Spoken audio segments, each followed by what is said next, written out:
Welcome back to the Body Language Secrets Revealed interview series. We're so excited to have Ava Charlotte with us today. Welcome, Ava. Thank you. So happy to be here with you all. Well, first, let me tell everyone that you are in a tropical location in Florida and it's raining today. And so we might be hearing some drops of rain overhead. So that's just to let people know they could expect that it's not a crackling microphone. It's the sound of rain dropping on the umbrella overhead.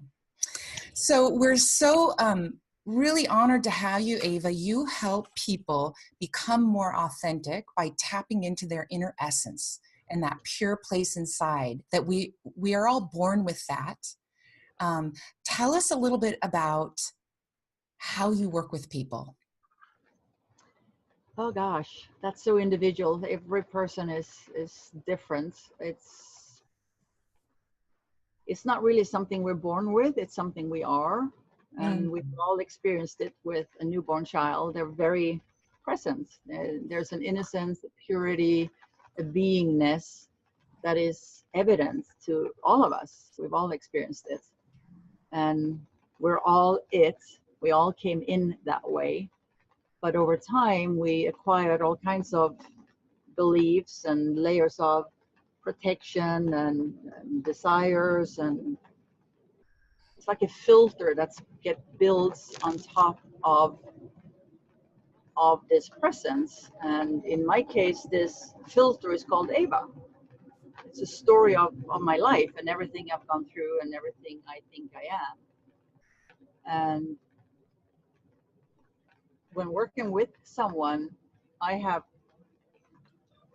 to feel that person's layer in order to be able to point through the filter to what's beyond it. So there is no, this is how it's done. It's very individual. It's dancing with that filter, with that story, with that personality that is covering up the authentic being that is behind all of that. That's always Presence. How does it show up? So when you start working with someone and we're layered with these layers of, sadness and grief and fear and hurts and all those things that we've gone through in life, how does that show up when you look around and you see people? Because it's visible on the outside. It is. You can imagine it like a mirror, and I function as a clean reflection. So because I worked so much with my filter, Ava, I can step out of Ava and just be that pure reflection. And in a conversation or in interaction, I then can mirror back to you your filter. So you can experience it and see it. It's very hard to see from the inside, but when it gets cleanly reflected back, we have that all the time. The reflection we have all the time. Life is reflecting through human beings and events all the time, but it's a mix of other people's filters, and it's not a clean reflection. So having someone who can really show you and then guide you how to go beyond that, how to shift that, if it's not serving you in your life, to have that particular belief and that habitual way of reacting, there is a way of moving beyond that. And you need to see it first. And that's the first step in becoming awake or aware of, first of all, your personality and then how it functions, and then being able to move beyond that to the essence of your being, your presence. So let's say I came to work with you. Would you start to get to know me and get to know and look at me, and you can see that I carry stress in my neck and shoulders for working on a computer and looking at my phone. And you see that I'm, I have a more sort of hearty body. I like to eat. And I like, I like to walk outside with my dog and work out and do things. So how do you work with someone? And then you can sense just the way I communicate and what my energy level. What would you do with me, for instance? Well, body language is definitely part of it. Definitely. Because the filter, the persona, what I think about myself affects how I move in the world. So if I carry a belief that the world is unsafe, there will be a protectiveness, a cautiousness in my way of moving through the world, for instance. It shows in how you speak, it's the words you choose. So the whole, they would start with a more personal conversation, not so much what we're doing here, but a personal conversation. And then starting to reflect that back and poke at beliefs that are limiting or expressions that are holding you back, and also working with where is it you want to be in comparison to where you feel you are. And it's a lot of feeling, sensing, knowing, paying attention to how you show up in every expression. And the physical movement is just one of those. It's tone of voice, it's facial expressions, it's choice of words, it's all of it. So last year I was at an all-day meeting and I met a woman who she seemed like a confident, happy woman. And she shook my hand and she had one of those sort of Goldfish handshakes. Yeah. And I thought to myself, wow, like I was surprised because there was something being communicated in that sort of fearful handshake. It was a little bit, I didn't know what I was sensing. But later in the meeting, she became very vulnerable in front of everyone. And she shared that she had experienced violence against her family members when she was growing up. And that she had to go through a lot of healing work to regain her sense of self and self-worth and confidence in just going about the world and feeling safe. Yeah. I just thought it was so interesting because the handshake was it was so telling to me. So when I heard her say that, I thought to myself, wow, I was feeling some of that fear that is still maybe being held deep down within her through her handshake. I think that is always true, that we're incredibly sensitive and perceptive beings. We're like this antenna feeling everything all the time. The body feels, perceives, takes in everything. So at some level, we know all of that, just like you say. The problem is that when I'm perceiving something outside of myself, then it has to move through the filter of all my stories, everything I believe about myself. And then it reaches in to where I can process it.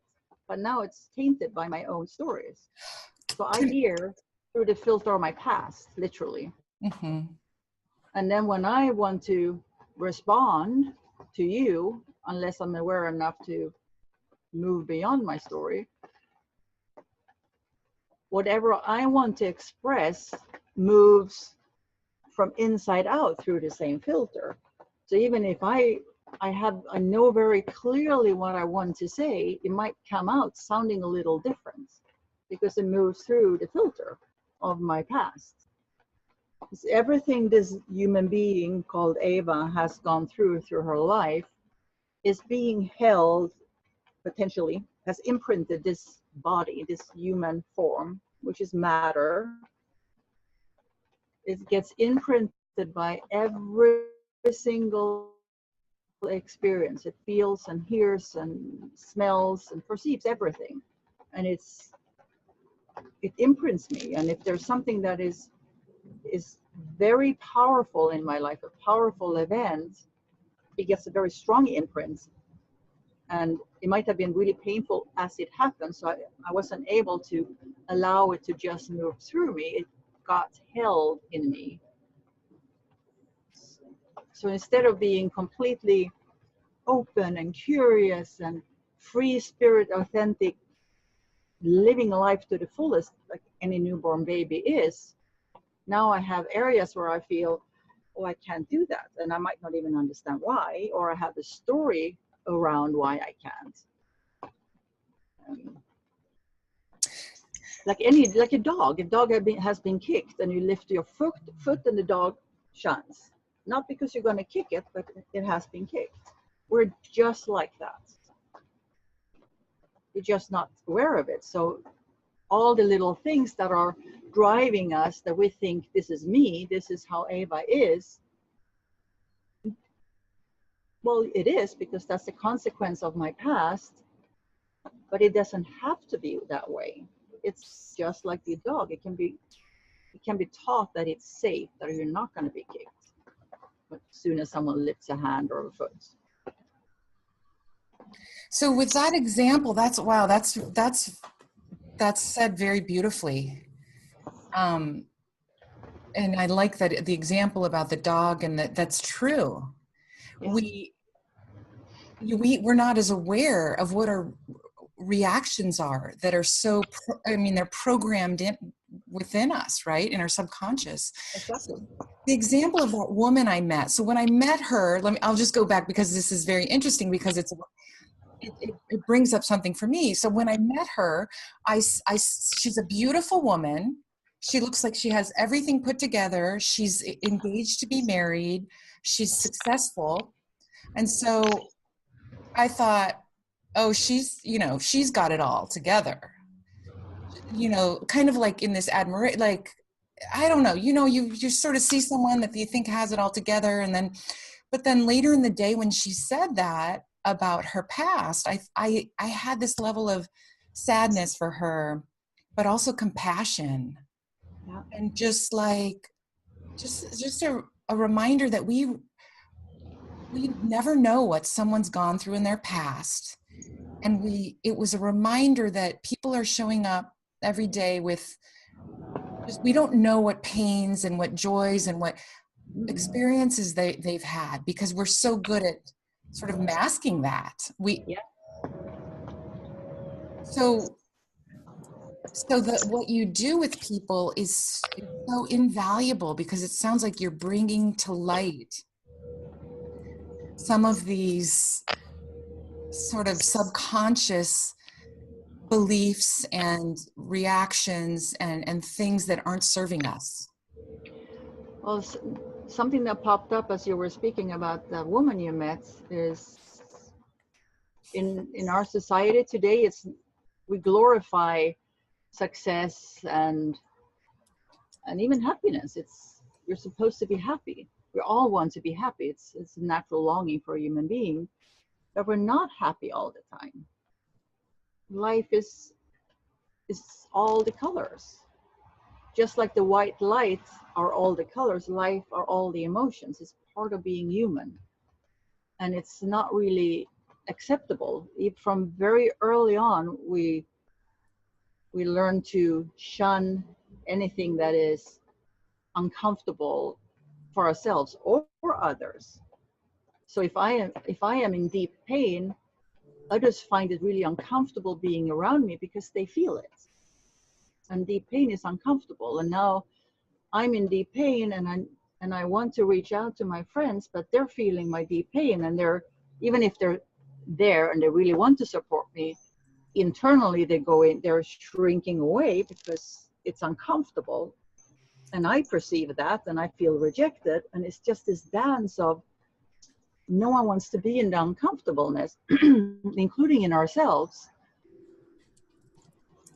And it shuts down all this incredible beingness, presence, power that we are.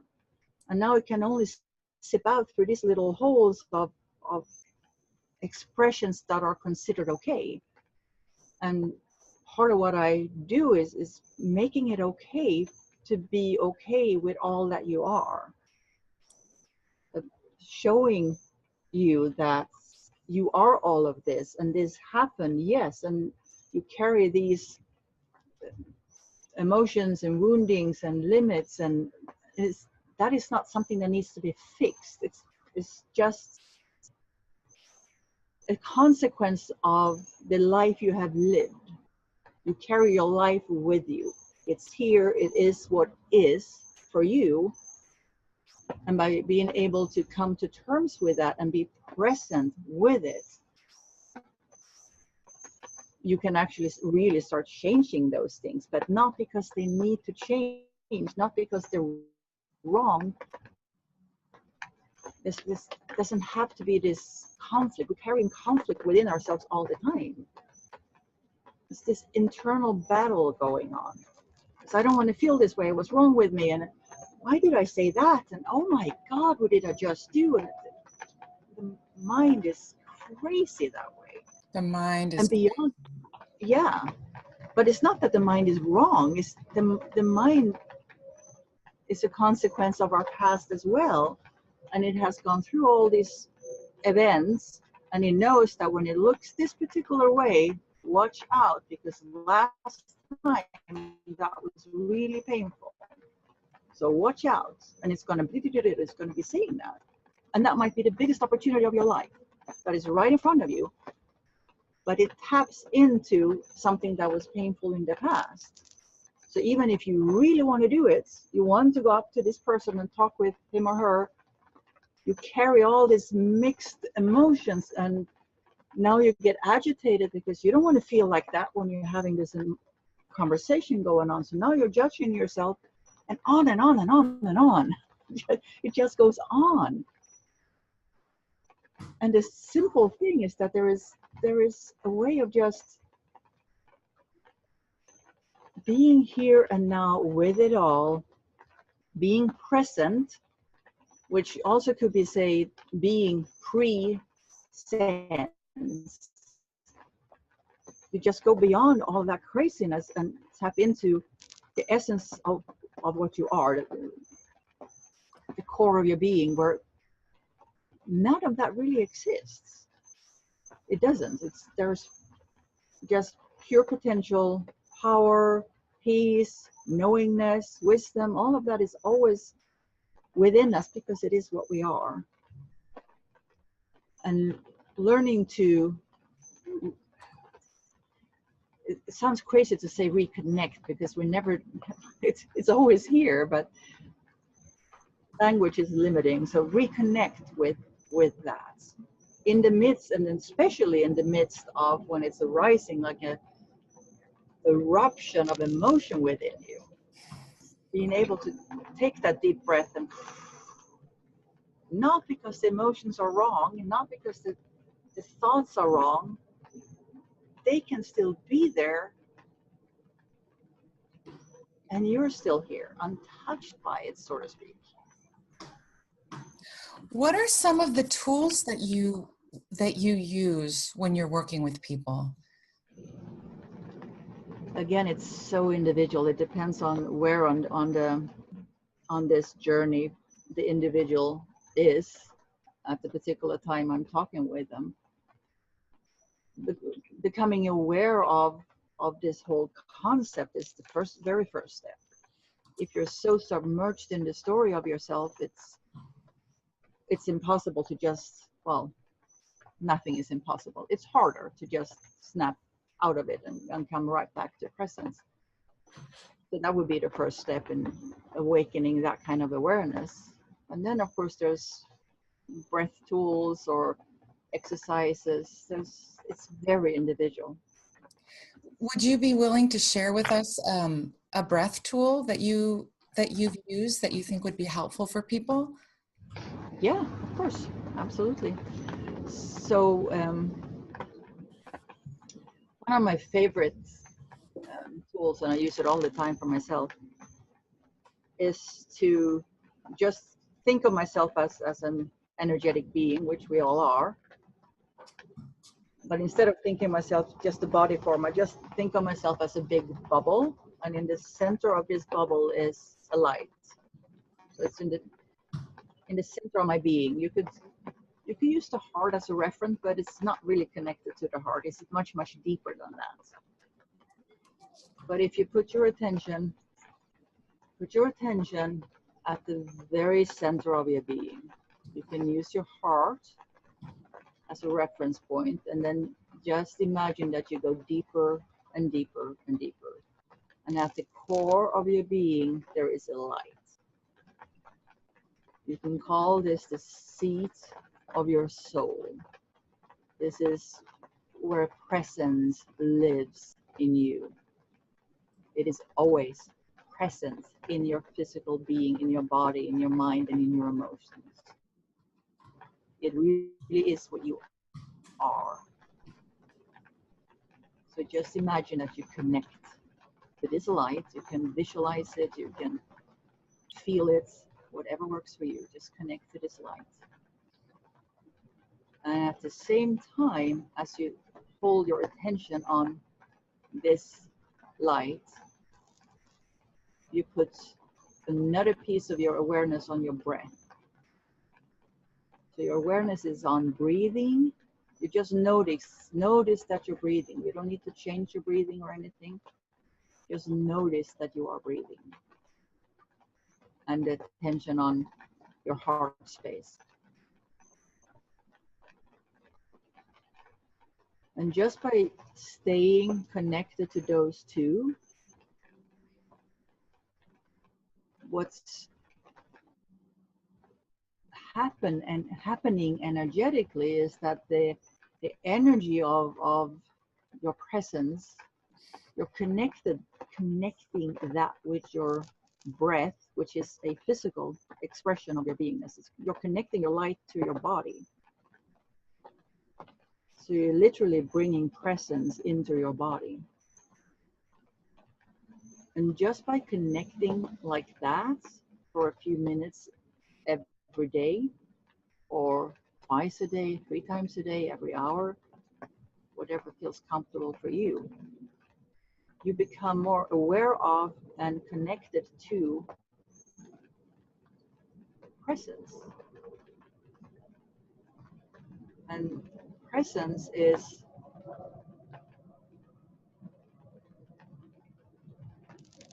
it's always peaceful, powerful. It contains everything and nothing. It's like a big empty space filled with everything. It's a void and it's filled at the same time. One way of imagining it is like a light. Another is to see it as the surface of a still lake. It's completely still. And that piece of you, that aspect of you, is always still. So even when emotions are running wild and there's definitely not still water, a storm is going on, that place is always still. And by bringing that in, it has the potential to calm everything. And even if it doesn't, because the storm is too crazy, you're still connected to peace, to power, to presence, just by simply putting your attention on it and connecting it to your body by having the attention on the breath. And if you want to go deeper with it, once you've been doing this for a while, that really feeling that you have your attention on the breath and on your heart space, and you feel both at the same time, and you can feel that you can hold your attention there. It's not running off in all kinds of direction. Oh, this is silly and I should be doing other things and whatever. When you can actually hold your attention there, you can imagine it moving with your breath. So it goes from the bottom of your spine all the way up when you breathe in, and it goes all the way down when you breathe out. And what that does energetically is that you bring presence into your energetic, your body. you can move it through your spine, and it becomes more present in you, and it has a tendency to really calm anything that is going crazy. And we all know when the mind is running amok, it's very hard to make decisions that are good for us. Yes. It's That hard was, to be clear. Go ahead. thank you, Ava. That was beautiful. I mean, I feel so much calmer. And I really love that you don't have to have a religious belief. You don't have to count your breath or worry about It's very simple. so much time or holding or saying a mantra or it's just so simple. Yeah, And very simple. any person, young or old, can get so much benefit from something so simple And and the valuable. funny thing is that it really makes a difference. My mind was very resistant to it in the beginning, and it's too simple. And this can work, and like, how can this make a difference? And I don't feel a difference, and this is not working. And all of that was going on. But I kept doing it, and now it's my go-to thing. Whenever I feel I'm out of balance or distracted or feel pulled by events around me, a couple of breaths up and down, and it just melts away. And even if it doesn't, that's okay. It's not about fixing anything, but then that peace is present in the middle of craziness. So there's all of a sudden I am aware of the eye of the storm that is always there. It's like the eye of the storm never gets upset or agitated or out of it's always at peace. It's just that I get pulled into the storm. And this simple exercise just makes me aware of, oh, there's an eye of the storm that's present in the middle of the storm. And That's that's where beautiful. I can hold myself there. Wow. Thank you. You're welcome. One second to the last question I have for you. You have obviously done a lot of work and you've learned a lot and have a lot of wisdom within you. What do you wish that you knew when you were first starting out that you know now that Ooh. maybe people could benefit from? Oh, wow.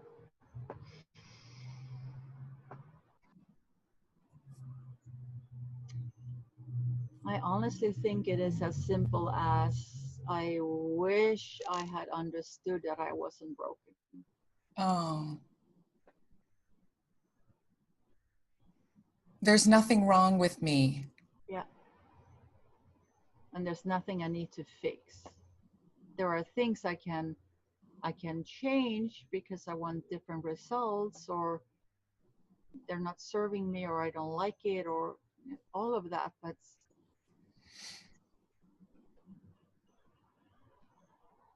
there's nothing wrong with me, and everything that is like all this that I want other results, or I want to change something that's not serving me. That's something I can use moving forward from a place of knowing right here, right now, that there's nothing wrong with me, and everything is okay the way it is right now, even if it's horrendous.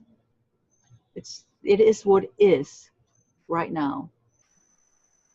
There's no denying it. What is no denying that. And Mhm. why am I fighting against it?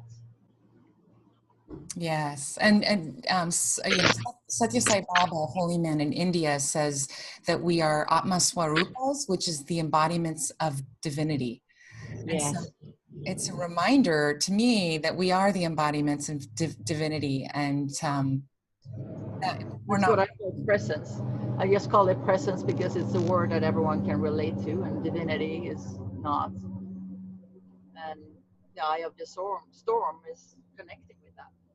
Yes. Where can people find out about you? Your website, your. www. Ava Charlotte, and it's Eva, EVA, CHARLOTTE.com. I would Oh, love to see you there. thank you so much, Ava. Thank you, It's Judy. been beautiful. Yeah, Such a pleasure. Thank you. such an honor to be with you. Thank you so much.